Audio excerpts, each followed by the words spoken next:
아담이 그의 아내 하와와 동침하매 하와가 임신하여 가인을 낳고 이르되 내가 여호와로 말미암아 등남하였다 하니라.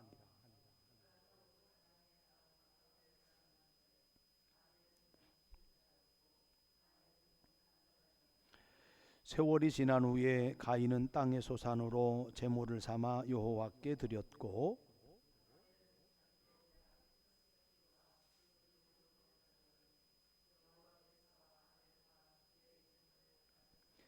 가인과 그의 제물은 받지 아니하신지라. 가인이 몹시 분하여 안색이 변하니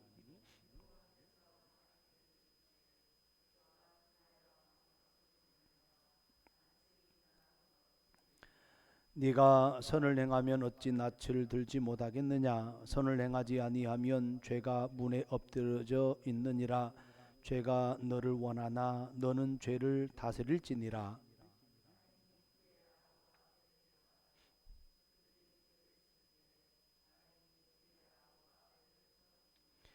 여호와께서 가인에게 이르시되 네 아우 아벨이 어디 있느냐. 그가 이르되 내가 알지 못하나이다. 내가 내 아우를 지키는 자니이까.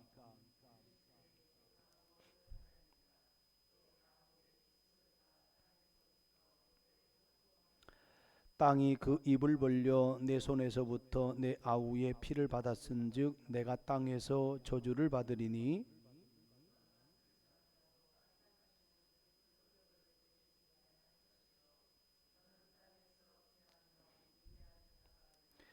가인이 여호와께 아뢰되 내 죄벌이 지기가 너무 무거우니이다.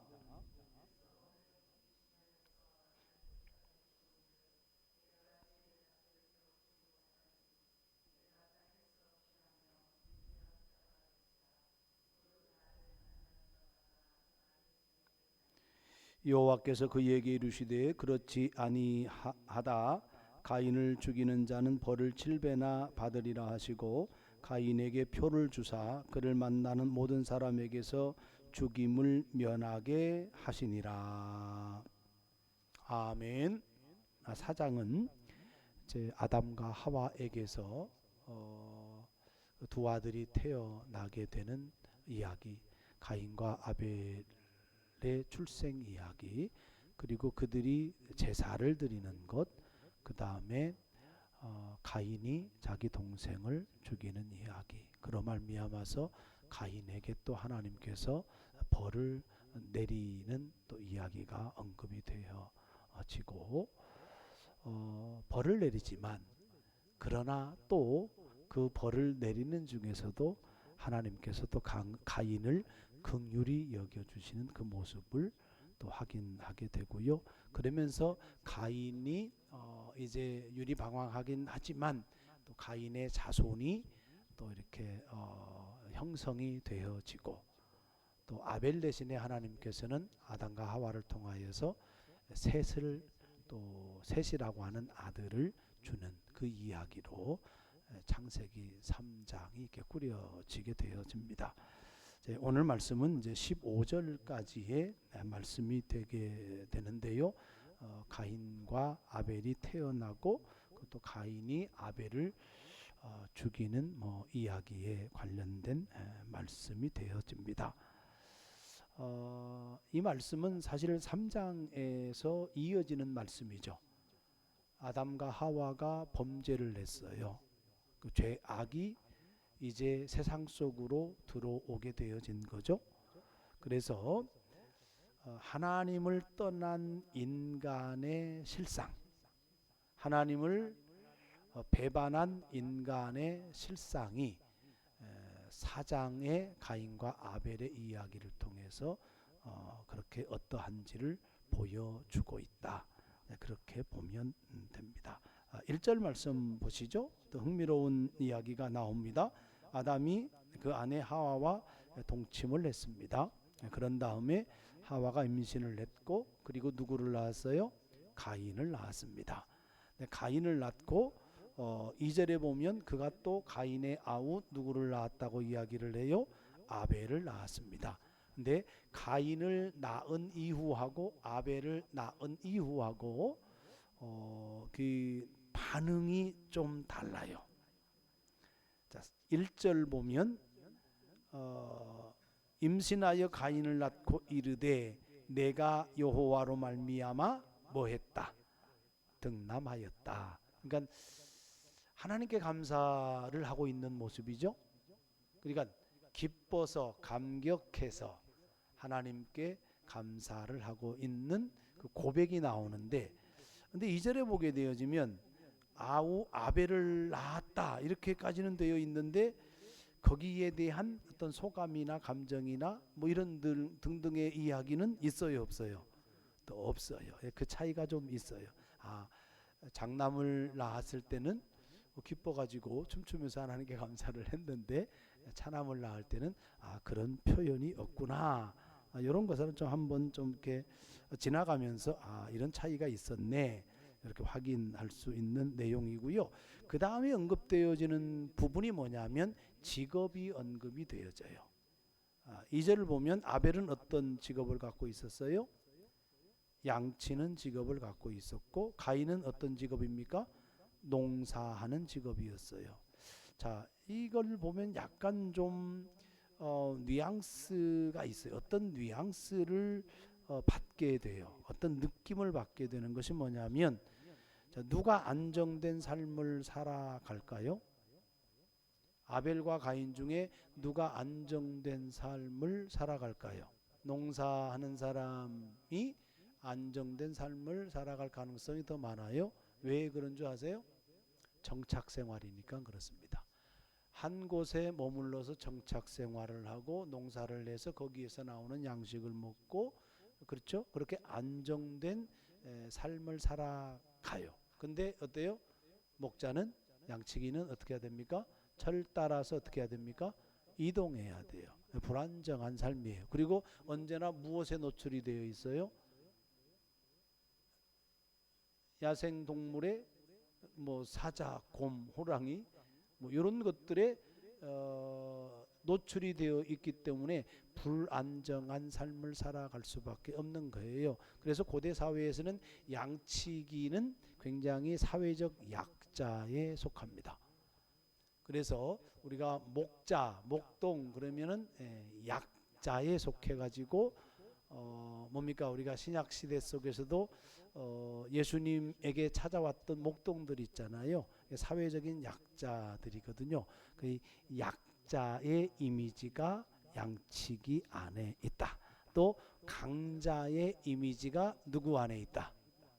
가인인 농부에게 있다. 그렇게 생각하면 틀림이 없는 말씀입니다. 그런 배경 속에서 어떤 일이 일어나냐면 제사에 관련된 일이 일어나게 되어져요. 세월이 흐른 후에 가인은 땅의 소산으로 제물을 삼아 여호와께 드렸고, 그러니까 가인이 하나님 앞에 예배를 한 거예요, 안 한 거예요?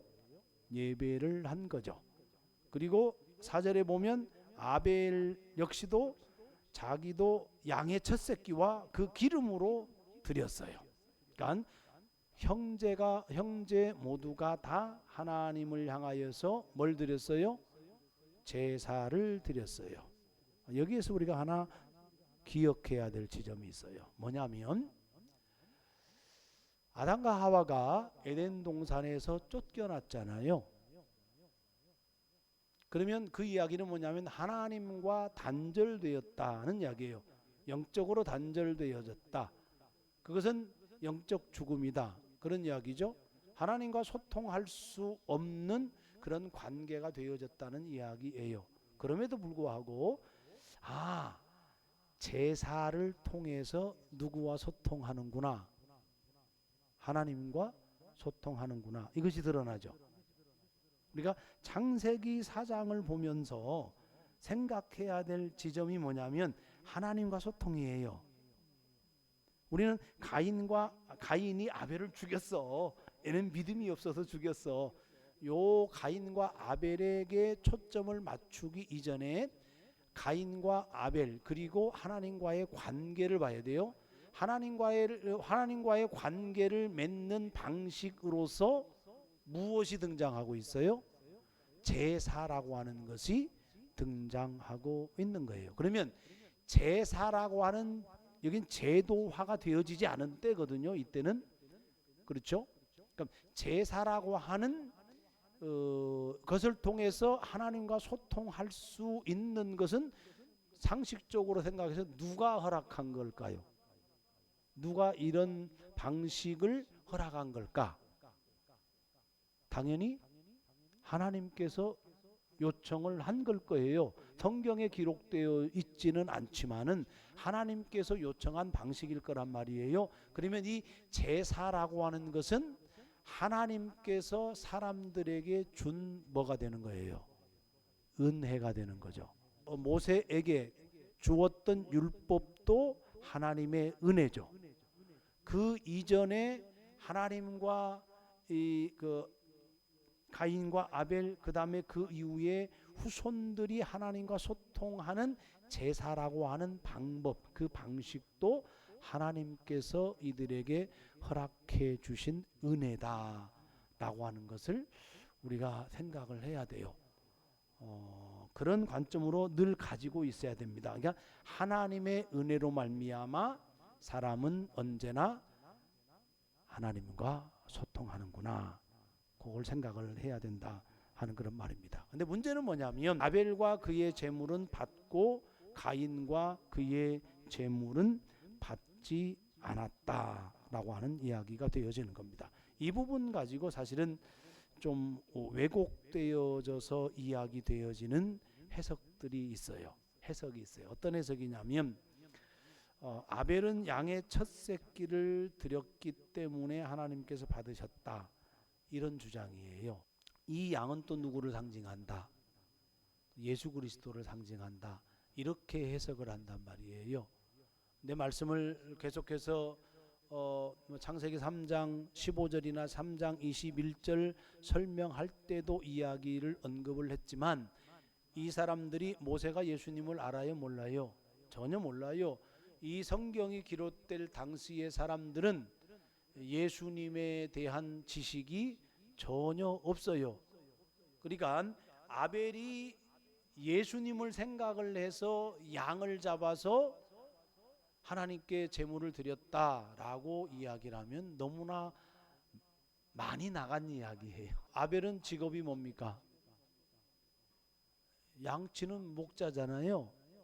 그러니까 자기의 직업을 통해서 하나님께 나아가는 거예요. 그거예요. 중요한 것은 그겁니다. 그런데 중요한 두 단어가 나와요. 하나는 뭐냐면 첫 새끼라고 하는 단어예요. 첫 것을 하나님한테 바쳤다라고 할 때는 최상의 것, 최고의 것, 제일 먼저 그렇게 되는 거잖아요. 그러니까 최우선적으로 하나님을 생각하는 것이 뭐예요? 아벨의 믿음이란 말이에요. 그러니까 아벨의 믿음은 평소에 하나님을 경외하고 또 그 양을 잘 먹이고 또 양의 새끼를 잘 낳고 해서 자기가 살아가는 그러한 모든 것들이 하나님의 은혜로 말미암아 주어진 것이다라고 하는 기본적인 삶에서의 믿음이 있었다라고 하는 이야기예요. 그걸 생각을 해야 되는 거고, 두 번째는 뭐냐면 그 기름이에요. 그 기름이라고 하는 이야기는 특정이 되어지는 거잖아요. 정관사가 붙어요. 더라고 하는, 영어로 하면 더라고 하는 정관사가 붙었다라고 하는 이야기는 어느 하나를 딱 꼬집는 거잖아요. 그러면 뭐예요? 많은 것 중에서 제일 좋은 것으로 뭐였다는 거예요? 선택했다는 거거든요. 그 신앙이 있는 거예요.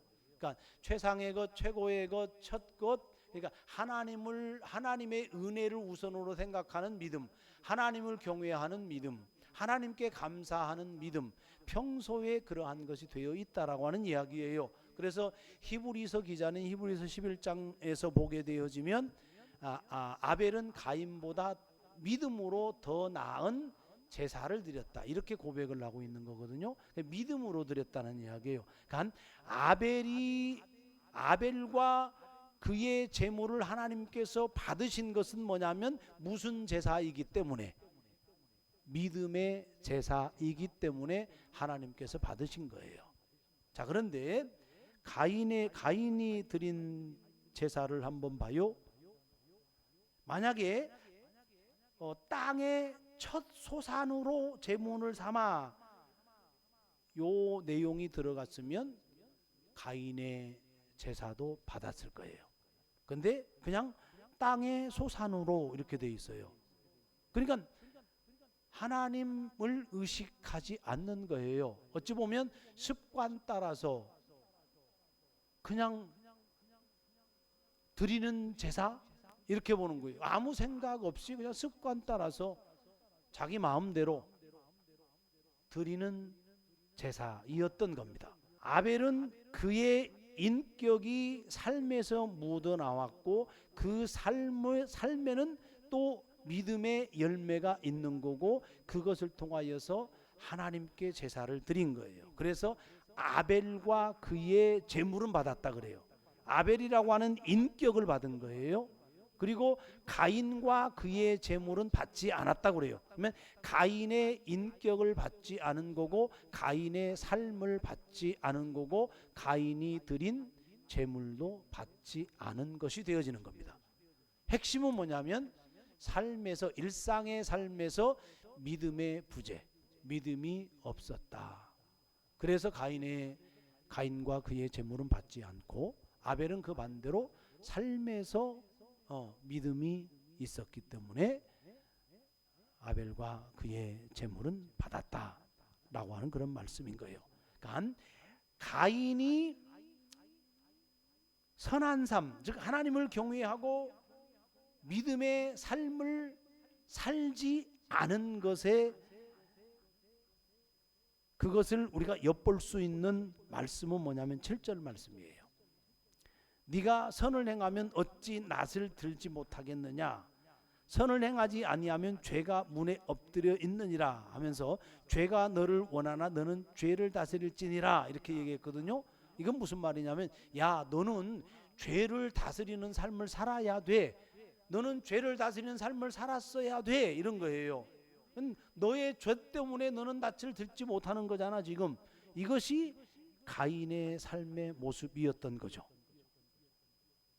그렇기 때문에 하나님은 가인에게 그 불신의 어떤 모습을 적나라하게 드러내는 것이고 또 죄의 모습을 적나라하게 직면시키고 있는 그 말씀이 바로 이제 7절 말씀이다. 이렇게 보면 됩니다. 예배도 이제 마찬가지가 되어지는 거죠. 믿음의 제물로 우리가 하나님 앞에 나와서 예배하는가? 그것은 예배 시간에 결정되는 것이 아니고 이미 일상의 삶에서 결정이 되어지는 거다. 그러니까 삶의 예배, 살아있는 예배, 그것이 중요한 거다. 그것이 사도 바울의 신앙 고백과도 마찬가지고 로마 교회에 권면하는 말씀과 똑같은 거죠. 그것이 로마서 12장 1절 2절의 말씀인 거죠. 너희 몸을 거룩한 산 제물로 드려라 라고 하는 거예요. 살아있는 제물, 삶 속에서의 제물로 하나님께 드려라 그런 말씀이거든요. 그것은 우리의 인격과 우리의 삶으로 하나님을 예배하는 거다 라고 하는 그런 말씀입니다. 자, 그 다음에 그런 속에서 가인이 아벨을 죽이는 사건이 이야기가 나오는 거예요. 가인은 아벨의 제사는 받고 자기 자신의 제사는 받지 않는 것을 보고 안색이 변하고 엄청 분개하게 됩니다. 그래서 5절 말씀이잖아요. 가인과 그의 제물은 받지 아니하신지라 가인이 몹시 분하여 안색이 변하니 이렇게 얘기해요. 이거 누구를 향하여 있을까? 이 분한 마음이 안색이 변한 것이 이거 누구를 향한 걸까? 자, 시기 질투하고 미워하는 마음은 누구를 향해 있는 거예요? 아벨에게 향해 있는 거죠? 근데 화를 났어. 왜 내 건 안 받는 거야? 이건 누구를 향해 있는 거예요? 하나님을 향해 있는 거죠. 그러니까 가인의 범죄의 대상은 누구냐면 동생 아벨도 되지만 누구에게 되는 거예요? 하나님을 향해 있는 거예요. 하나님이 이제 가인에게 말하잖아요. 야, 너가 어째서 이렇게 분하고 그렇게 안색이 좋지 않냐? 왜 화를 내냐? 너 죄를 다스려야 되지 않느냐? 그런 이유로 가인이 들에서 아벨을 그냥 죽여버리거든요. 그러니까 미움과 시기 질투를 넘어서서 증오가 되어졌고, 그 증오는 결국은 형제 살인으로까지 가게 되어지는 거죠. 이것이 하나님을 떠난 인간의 실상인 거예요. 혈육도 죽이는. 자, 더 가관인 것은 뭐냐면 하나님께서 가인을 찾아가서 야, 네 아벨이 어디 있냐 그렇게 직면을 시킨단 말이에요. 그랬더니 알지 못하는데요. 그러면서 아니 내가 아우를 지키는 자입니까 지금? 이 표현이에요. 정확하게. 하나님을 향해서 비아냥되고 있는 거예요. 시치미를 딱 떼면서 오히려 하나님께 역정을 내고 있는 그 모습이 9절 말씀의 모습입니다. 내가 알지 못합니다. 시침이 딱 되는 거잖아요. 내가 아우를 지키는 자입니까? 하나님께 오히려 화를 내고 있죠. 양심의 가책이 전혀 없어요. 어떤 감정도 없어요. 어떤 책임을 느끼지를 못해요. 살인을 했음에도 불구하고, 더군다나 자기 동생이잖아요. 동생을 죽였음에도 불구하고 뉘우침은 단 1도 없어요. 아주 뻔뻔한 거죠. 그랬더니 10절에 하나님이 물어요. 다시 네가 무엇을 하였느냐? 그러면서 직접적으로 직면해요. 네 아우의 핏소리가 땅에서부터 내게 호소한다. 이게 무슨 말이냐면 죽이고 들판에다가 그냥 시체를 방치한 거예요. 그러니까 거기에서 이제 고대의 문화에 속하는 부분이기는 하지만 이 부분이 땅에서, 그러니까 정상적으로 장례를 치러주는 경우가 있어요. 그러면 그것이 명예예요. 그런데 아벨 같은 경우는 정상적으로 어떻게 됐습니까? 장례를 치르지 못하잖아요. 아리마대 사람 요셉이 예수님의 장례를 치르기 위해서 어떻게 합니까? 자기 무덤을 내어주잖아요. 예수님의 명예를 지켜주기 위해서 그래요. 대개의 경우 십자가에서 죽으면 그대로 방치한단 말이에요. 그 독수리 밥이 되든 뭐하든 그냥 방치하는 거예요. 그것이 최고의 수치라고 여겨요. 그리고 구약 성경에서는 그러면은 땅이 더러워진다 그래요. 땅이 더러워져요. 그러니까 가인이 아벨을 죽였을 때는 벌써 뭐가 더러워진 거예요? 땅이 더러워진 거예요. 그리고 땅에서 무슨 소리가 억울함에 핏소리가 들리는 거예요. 이것이 고대 사람들의 인식이 그래요.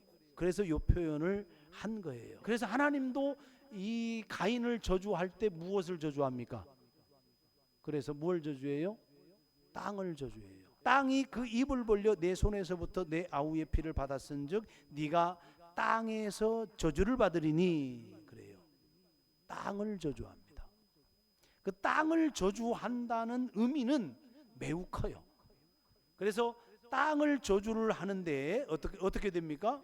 땅이 다시는 뭘 발휘하지 못해요. 효력을 발휘하지 못해요.